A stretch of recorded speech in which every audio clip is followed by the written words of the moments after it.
Hello learners, on behalf of Indira Gandhi National Open University, we welcome you for this video lecture session. Today's topic is cogeneration plant. This is the 27th module of the course Thermodynamics and its application. I am Shubhashish Maji, professor in School of Engineering and Technology from Indira Gandhi National Open University.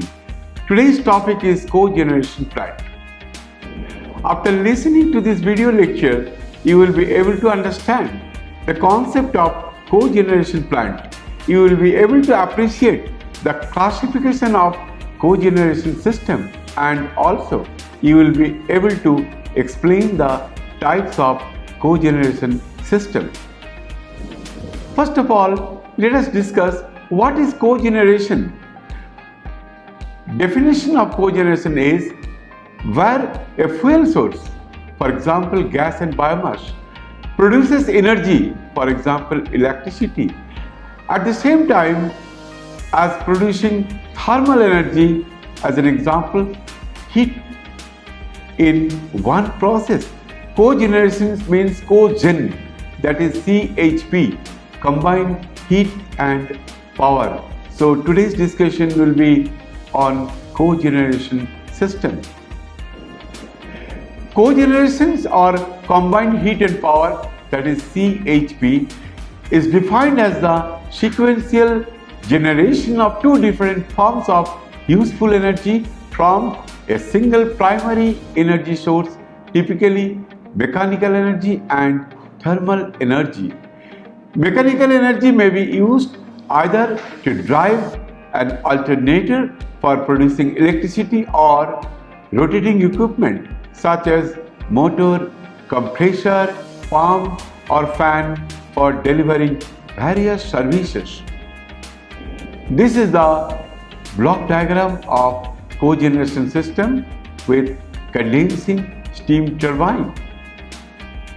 In this process, there are important components like boiler, which is producing high pressure, high temperature steam, and the heat we are getting by burning of fuel inside the boiler, and that high pressure, high temperature steam is entering into the turbine, and inside the turbine expansion of steam takes place, and in turn turbine does work.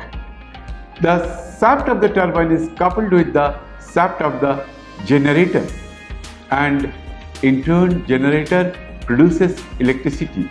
Now you see that in between we are tapping some steam from the steam turbine which goes to the process heater.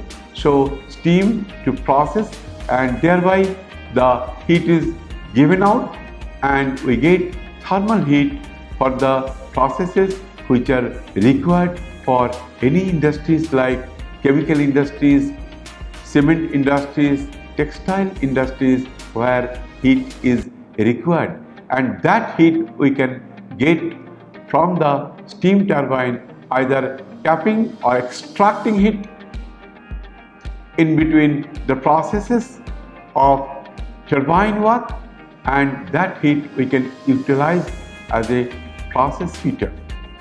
After that, the low pressure and low temperature steam, after expansion in the turbine, that enters into the condenser, thereby in the condenser it is condensed into liquid water.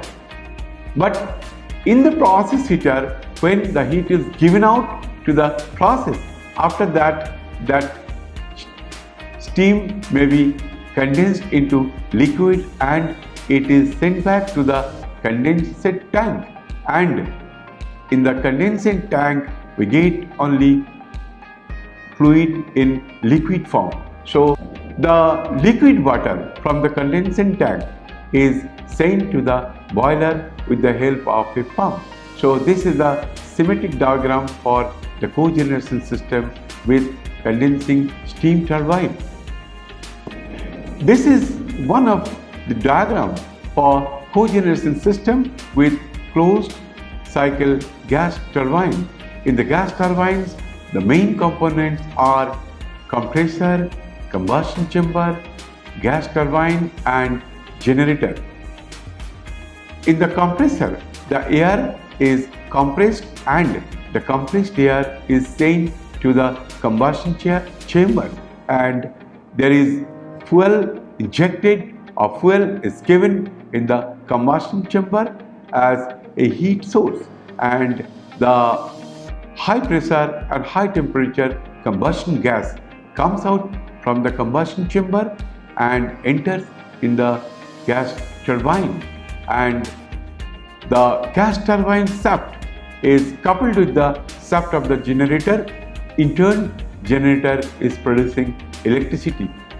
The high pressure, high temperature gases which comes out from the gas turbine passes through the heat exchanger, and here the heat of the high temperature and low pressure gases gives out to the water which is being heated and sent back to the process, and the air which comes out from the heat exchanger is entering into the compressor that completes the cycle. The conventional method of power generation and supply to the end customer is wasteful, as only about a 1/3 of the primary energy fed into the power plant is actually made available to the user in the form of electricity. In conventional power plant, the efficiency is only 35% and remaining 65% of energy is lost. The overall efficiency of the energy used in cogeneration mode can be as high as 85% and above in some cases. Now let us take an example. Suppose we have the energy from the fuel as 100 unit. Out of 100 unit of energy available, 60 unit of energy will be used for the power system whose efficiency is 45%, and 40 unit we will use for heating in boiler, and the boiler efficiency is 80%. Now let us see what is the output for the available energy in fuel, that is 100 unit. For power station, 60 unit is given, so efficiency is 45%, so 60 into 0.45 is equal to 27. So 27 unit of energy we are getting as an output from the power stations. Now for heating of boiler, 40 unit is given and the efficiency of the boiler is 80%. So 40 into 0.8, that is 32 unit of energy. So 32 unit of energy we are getting from the boiler. Now total energy we are getting as an output is 27 plus 32, that is 59 unit out of 100 unit of energy at the initial stage. So there is loss of 41 unit of total energy which was initially given as 100 unit. But if we utilize a cogeneration plant, combined heat and power plant, so in that case, if we want to get as an output 27 unit of energy as an electricity and 32 unit of heat So total is 59. So if the efficiency of combined heat and power plant is 84%, so 70 unit we have to give as an input, because 70 into 0.84 is equal to 59, and out of 59 we can bifurcate as 27 for electricity generation and 32 for the heating process. But in this case we are getting as an output from cogeneration plant 59 and input is 70 unit of energy. So the loss is only 11, that is 70 minus 59 is equal to 11. So in this case it is clearly shown that the loss for CHP is only 11 unit, whereas if we separately use for generating electricity of 60 unit out of 100 and 40 unit we use for heating in boiler, so that we can get 59 unit as an output, but in that case the loss is 41. So definitely we must use the cogeneration plant, that is more economic. Now let us discuss the same point for your more clarification. Let us consider one example. Just now we have mentioned, suppose a chemical industry requires 27 units of electrical energy and 32 units of heat energy. The primary energy input in power plant will be 60 unit and 27 by 0.45, that comes out to be 60 unit. That means if we give 60 unit as an input, then if the efficiency is 45%, we will get 70 unit of energy as an output through separate heat and power route. If a separate boiler is used for steam generation, then the fuel input to boiler will be 40 units and we will get as an output 32 unit, because the efficiency of the boiler is 80%. If the plant had cogeneration, then the fuel input will be only 70 unit, and if the efficiency is 84%, we will get 59 unit of energy as an output. The total loss, which was 41 units in the case of separate heat and power inputs, has now reduced to 11 units in cogeneration mode. Along with the saving of fossil fuels, cogeneration also facilitates reduction in the emission of greenhouse gases, particularly carbon dioxide emission. Now let us discuss about the classification of cogeneration system. Cogeneration systems are normally classified according to the sequence of energy use and the operating schemes adopted. Classification of cogeneration system. Cogeneration systems are basically two types: topping cycle and bottoming cycle. So these are the diagrams shown for topping cycle steam and bottoming cycle steam. In the topping cycle steam, say the fuel is used for the prime movers and the electricity is generated. That means the first priority is for producing electricity, and the heat extracted from the steam which is coming out from the turbine, we can use that steam in a process heater, and if this is the scheme, then it is known as the topping cycle. But in the bottoming cycle is the fuel is used for boiler, and the boiler is generating the thermal energy. In some industries like cement industries, chemical industries, textile industries, they need thermal energy, and the first priority of using that thermal energy in different industries, and the waste heat which is recovered, that can be used for generating electricity. And if this is the process for which the priority is the heat which is being produced in the boiler is used for the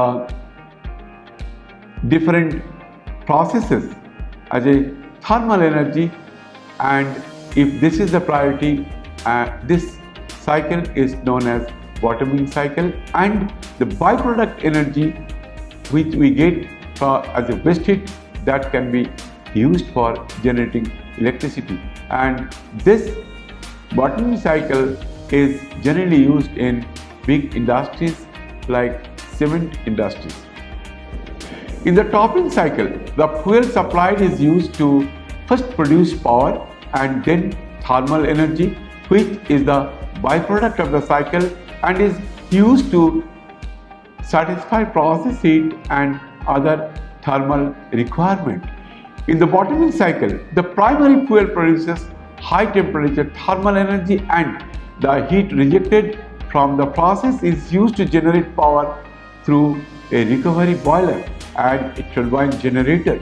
Typical areas of applications include cement, steel, ceramic, gas and petrochemical industries.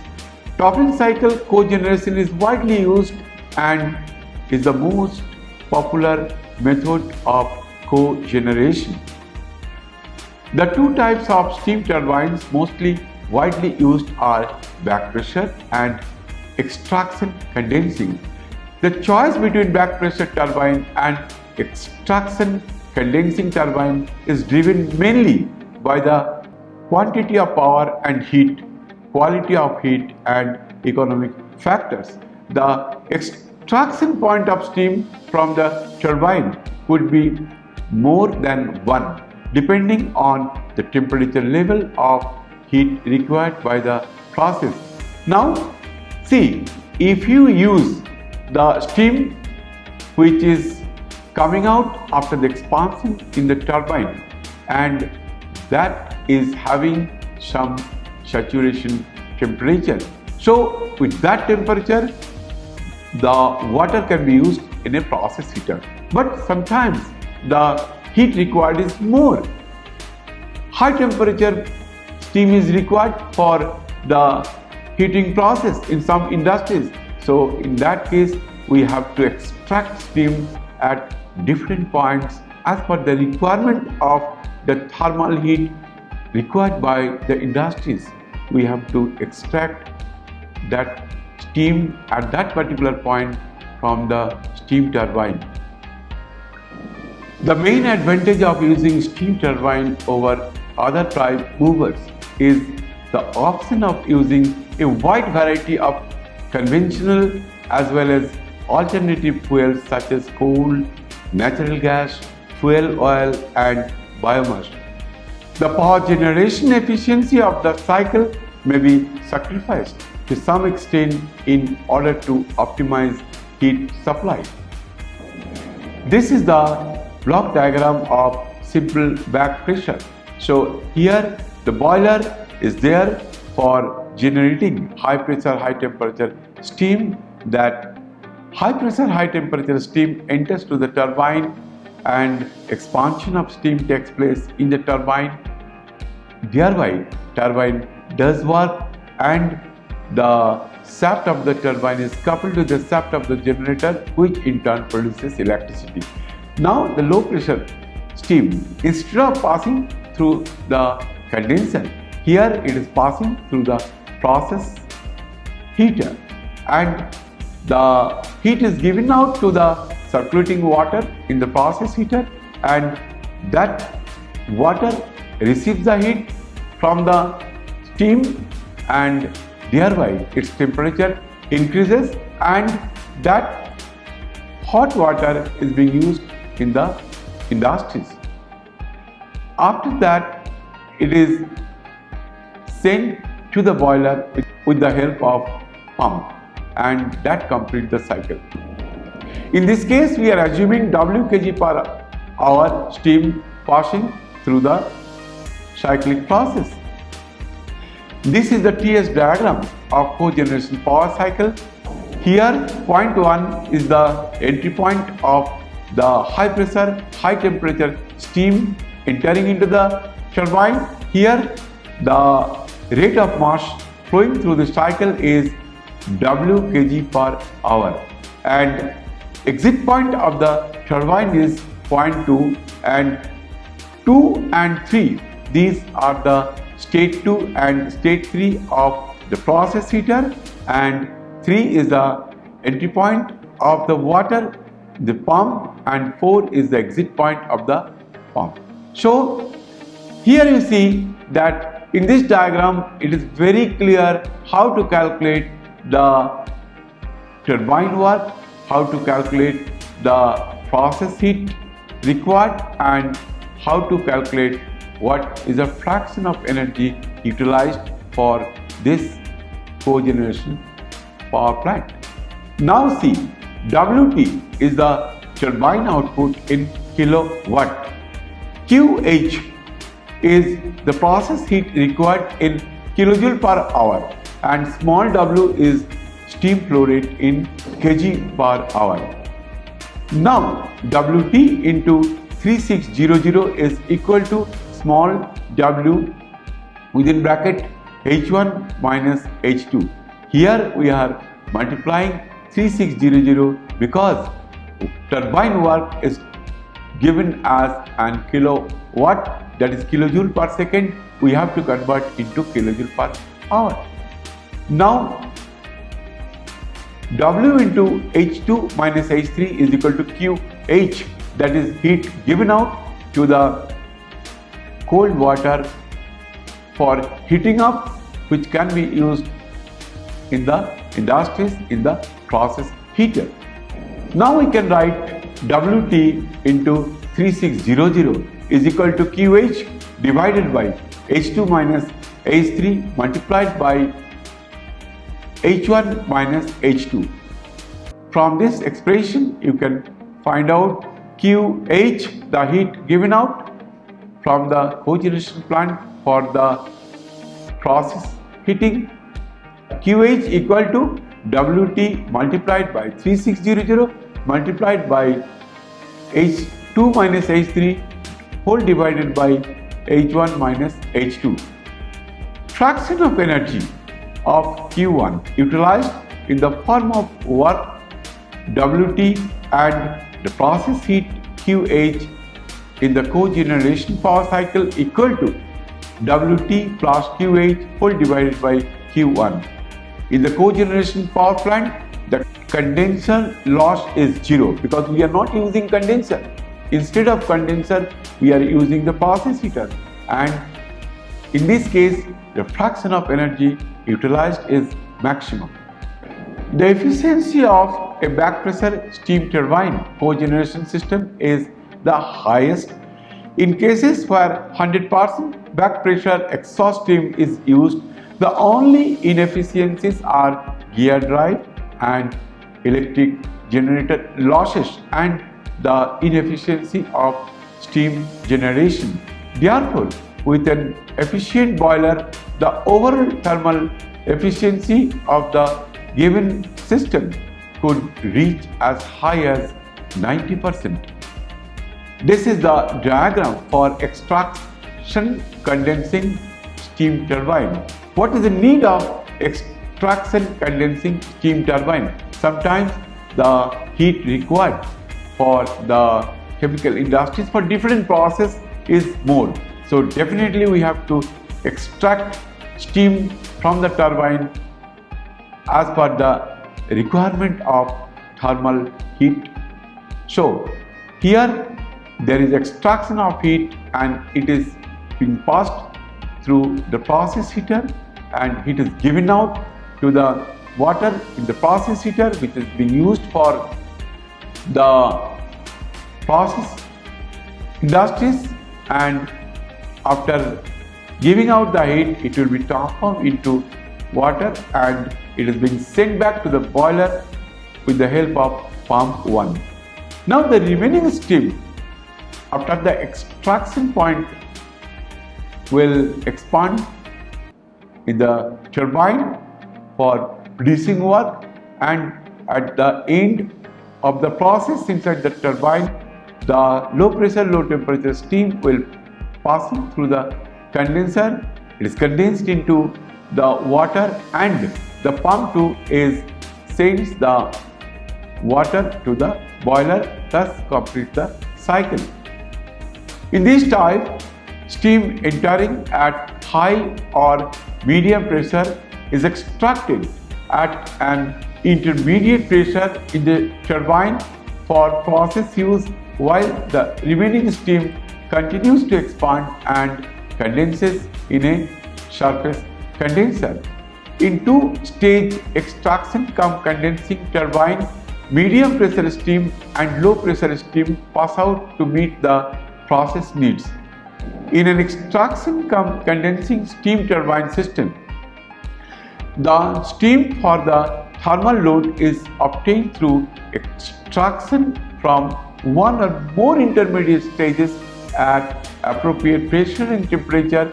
The remaining steam is expanded in the turbine. In a two-stage extraction cum condensing turbine, medium pressure steam and low pressure steam pass out to meet the process needs. In an extraction cum condensing steam turbine system, the steam for thermal load is obtained through extraction from one or more intermediate stages at appropriate pressure and temperature. The remaining steam is expanded in the turbine. Now we will talk about the gas turbine cogeneration system. So here there is a compressor for the gas turbine, there is a combustion chamber, we call it combustor in the gas turbine cogeneration system, and obviously there will be a turbine which generates the electricity. Now let us discuss the process. In the compressor, air is being compressed and the compressed air is sent back to the combustion chamber and fuel is injected to the combustion chamber and the burning of gas takes place, and the high pressure high temperature gas comes out to the compressor and enters into the turbine, and there is expansion process takes place in the turbine, thereby turbine produces work and the shaft of the turbine is coupled with the shaft of the generator, which in turn produces electricity.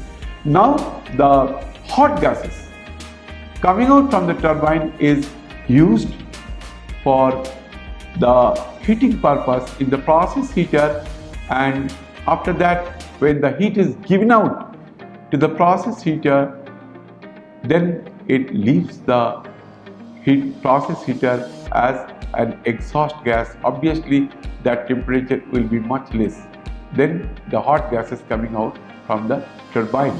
So this is known as open cycle gas turbine cogeneration.